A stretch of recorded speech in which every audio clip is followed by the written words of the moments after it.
إلا الله ونشهد أن محمدا عبده ورسوله أما بعد فإن خير الحديث كتاب الله وخير الهدي هدي محمد صلى الله عليه وسلم وشر الأمور محدثاتها وكل محدثة بدعة وكل بدعة ضلالة وكل ضلالة في النار. قال الله تبارك وتعالى في كلامه المجيد: أعوذ بالله السميع العليم من الشيطان الرجيم. بسم الله الرحمن الرحيم.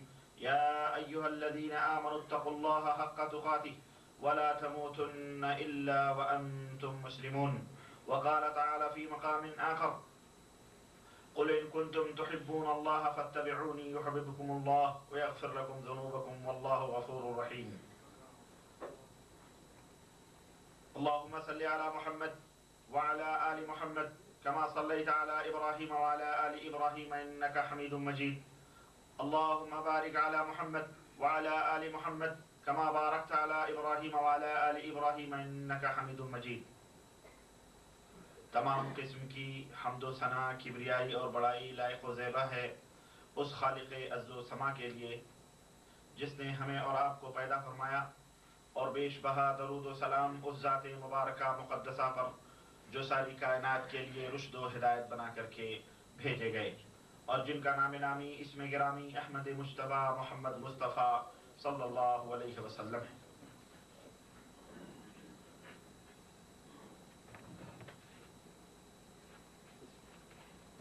نوجوان دوستو، بزرگوں اور بھائیوں، قبل ازیں کی میں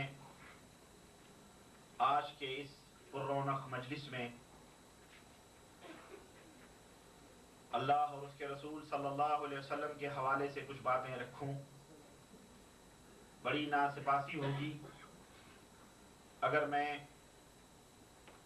مکتب تربیت الجالیات الاحساء الحفوف کے مدیر، یہاں کے اخوان اور دعات اور آپ حضرات کا شکریہ نہ ادا کروں۔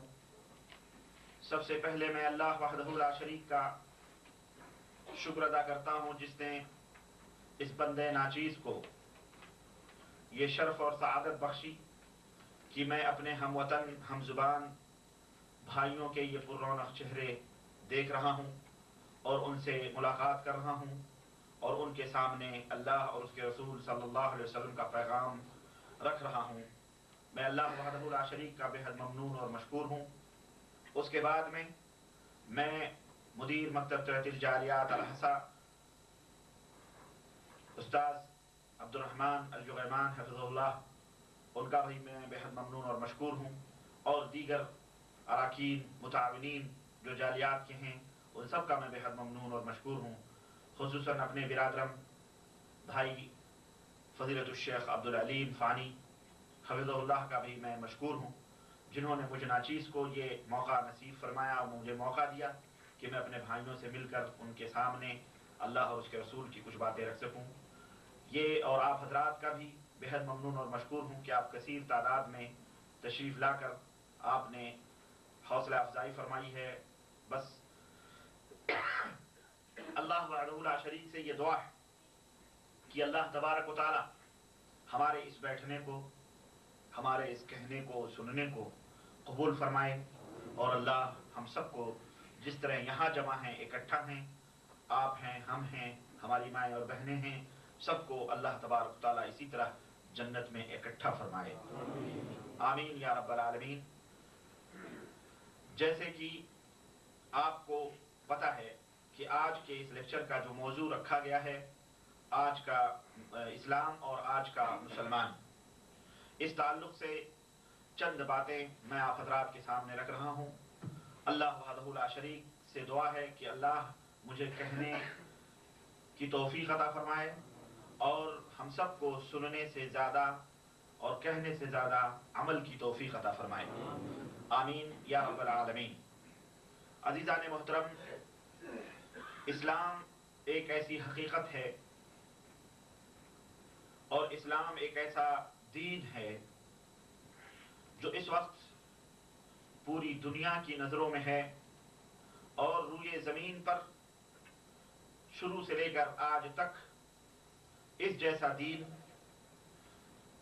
روئے زمین پر موجود نہیں ہے۔ اسلام ایک ایسا دین ہے جو دین اللہ کا نہایت ہی محبوب اور اللہ کا نہایت ہی پسندیدہ اور پیارا دین ہے۔ اس کے علاوہ کوئی بھی مذہب، کوئی بھی مسلک، کوئی بھی دھرم اللہ وحدہ لا شریک کے نزدیک محبوب اور پیارا نہیں ہے۔ اور اسلام یہ مکمل ہے، اس کے اندر کسی بھی شخص کو، کسی بھی فرد کو کمی اور بیشی کرنے کا کسی کو کوئی حق نہیں۔ اللہ وحدہ لا شریک نے اس حقیقت کو قرآن کریم میں بیان فرمایا ہے اور تمام دنیا کے مسلمانوں کو تنبیہ کی ہے اور قیامت تک آنے والی نسلوں کے سامنے یہ حقیقت رکھی ہے کہ الیوم اکملت لکم دینکم واتممت علیکم نعمتی ورضیت لکم الاسلام دینا، کہ لوگوں آج کے دن میں نے دین کو، اسلام کو مکمل کر دیا ہے اور اپنی نعمت پوری کر دی ہے، اور سب سے پسندیدہ اور سب سے پیارا دین میرے نزدیک یہ اسلام ہے۔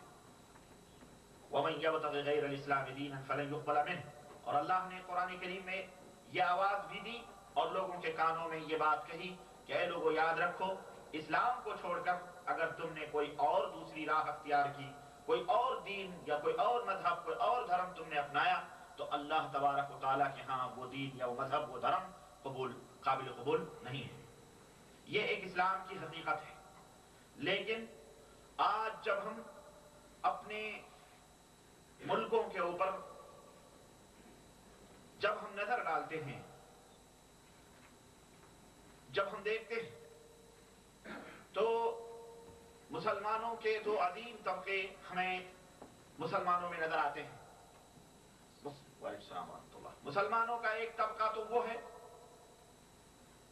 جو دین سے کافی دور ہے، مکمل اسلام سے وہ دور ہے، مکمل اسلام کی سمجھ، یعنی وہ اپنے آپ کو مسلمان کہتا ہے، وہ طبقہ اپنے آپ کو، اپنی نسبت وہ اسلام کی طرف کرتا ہے، لیکن حقیقت میں وہ اسلام سے کافی دور ہے۔ اسے اسلام کے مبادی، اسلام کی ابتدائی جو باتیں ہیں اس تک کا بھی اس کو علم نہیں۔ ایک طبقہ ایسا ہے۔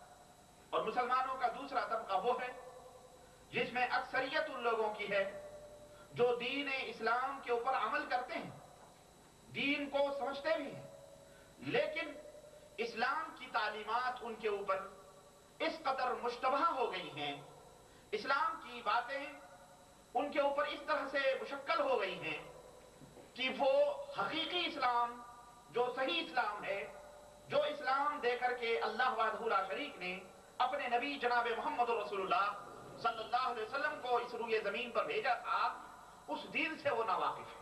وہ صحیح اسلام ان کے پاس موجود نہیں، اس حقیقی اسلام سے وہ دور ہے۔ اکثریت ایسے لوگوں کی موجود ہے۔ یہ آج کے مسلمان کی مختصر سی تصویر ہے۔ یہ ہمارے ہندوستان کے لوگ ہوں یا پاکستان کے لوگ ہوں یا بنگلہ دیش کے لوگ ہوں یا افغانستان کے لوگ ہوں جو ہماری زبان سمجھتے اور بولتے ہیں۔ میں اور دوسرے ناحیے دوسری زبانوں کے بولنے والے مسلمانوں کے اوپر روشنی نہیں ڈالتا، کیوں؟ اس لیے کہ ہمارے مخاطبین وہ ہماری زبان نہیں سمجھتے ہیں، الا یہ کہ کوئی دور آئے، کوئی شخص ان باتوں کو ان تک پہنچائے، وہ بات الگ ہے۔ لیکن آج ہم اگر اپنے ملکوں کے اوپر نظر دوڑائیں تو ہمیں اس قسم کے لوگ اپنے ماحول میں، اپنے سماج میں، اپنے معاشرے میں نظر آئیں گے۔ دوستو، اس کا سبب کیا ہے؟ کیوں لوگ دین سے دور ہیں؟ کیا وجہ ہے؟ یا دین حقیقی، جو لوگ دینی طبقہ ہے، جو لوگ دین سے آشنا ہیں، دین کو سمجھتے ہیں، آخرکار وہ صحیح دین سے کیوں دور ہیں؟ کیا وجہ ہے؟ کیا ریزن ہے؟ کیا کارن ہے؟ اس کا علاج کیا ہے؟ کس طرح سے لوگ صحیح دین کو سمجھیں گے؟ کس طرح سے لوگ حقیقی اسلام کی طرف آئیں گے؟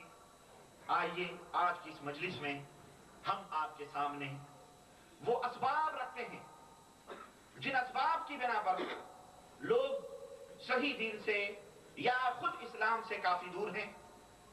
وہ اسباب، وہ وجوہات دیکھیں گے بہت سارے وجوہات ہو سکتے ہیں، لیکن میں مختصر طور پر میں نے تجزیہ کیا ہے اور وہ اسباب میں آپ کے سامنے لے کر کے آیا ہوں۔ پھر کس طرح سے یہ مسلمان صحیح اسلام کی طرف پلٹ کے آئے گا، اس کا علاج کیا ہے، وہ بیماری کس طرح سے دور ہو سکتی ہے، وہ علاج بھی میں لے کر کے آیا ہوں۔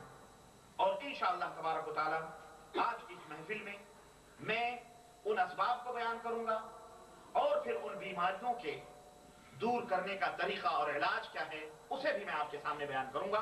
اللہ وحدہ لا شریک سے دعا ہے کہ اللہ تبارک و تعالی ہمیں کہنے اور سننے کی توفیق عطا فرمائے اور اس کے اوپر عمل کی توفیق عطا فرمائے، آمین یا رب العالمین۔ بلا کسی تمہید کے میں اپنے موضوع کے اندر داخل ہو رہا ہوں۔ اس مختصر سی تمہید کے بعد سب سے پہلا سبب مسلمانوں کا دین سے دوری کا، صحیح اسلام سے دور ہونے کا، چاہے وہ مسلمان مرد ہوں یا مسلمان عورتیں ہوں، سب سے پہلا سبب کثرت جہل ہے، جہالت ہے۔ جہالت ایک بنیادی سبب ہے، لا علمی۔ لوگ مسلمانوں کا ایک کثیر طبقہ، چاہے وہ مرد ہوں یا عورت ہوں، جہالت کے اندر ملوث ہے۔ علم حقیقی جو ہے، صحیح علم ان تک نہیں پہنچ رہا ہے۔ وہ علم جو اللہ وحدہ لا شریک نے اپنے بندوں کے اوپر فرض قرار دیا ہے، اور وہ علم جو نبی کریم صلی اللہ علیہ وسلم لے کر کے اس دنیا میں آئے، وہ صحیح علم بندوں تک نہیں پہنچ رہا ہے اور لوگ جاہل ہیں۔ جہالت عام ہے، چنانچہ ہمارا سماج دو اہم طبقوں سے بنا ہوا ہے۔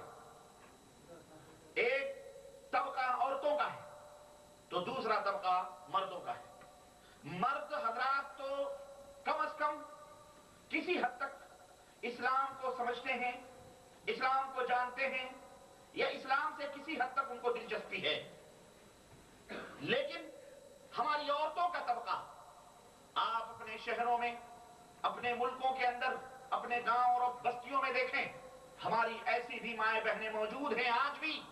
اور مسلمانوں، جس دین کو لے کر کے تم فخر کرتے ہو اور جس اسلام کے اوپر تم ناز کرتے ہو، اس اسلام کی یہ ماننے والی بیٹیاں، حوا کی یہ بیٹیاں اور ہماری مائیں اور بہنیں، آج بھی ہمارے ملکوں کے اندر، گاؤں اور بستیوں کے اندر ایسی عورتیں موجود ہیں، اللہ کی قسم، جو جب سے پیدا ہوئی ہیں بوڑھی ہو گئی ہیں، لیکن آج تک انہوں نے رب کی بارگاہ میں سجدہ نہیں کیا۔ آج بھی ہمارے گاؤں میں، ہمارے معاشرے میں، ہمارے سماج میں، ہماری سوسائٹیوں میں ہماری مائیں بہنیں موجود ہیں، انہیں علم نہیں، انہیں پتہ نہیں، انہیں جانکاری کون دے، انہیں قطعی علم نہیں ہے کہ اللہ کیا ہے، اللہ کی حقیقت کیا ہے، رسول کون ہیں، رسول صلی اللہ علیہ وسلم کی تعلیمات کیا ہیں، اسلام کیا ہے، توحید کیا ہے، عبادت کیا ہے، اخلاق کیا ہے، ان تک، ان غریب ماؤں بہنوں تک کوئی بھی ایسی بھی عورتیں موجود ہیں کہ بھائی میرے یہ ڈسٹرب جو ہو رہا ہے، پلیز یہ سب انتظام اداروں کو پہلے سے کر لینا چاہیے۔ وہ یہ سمجھتے ہیں 10-15 آدمی آئیں گے،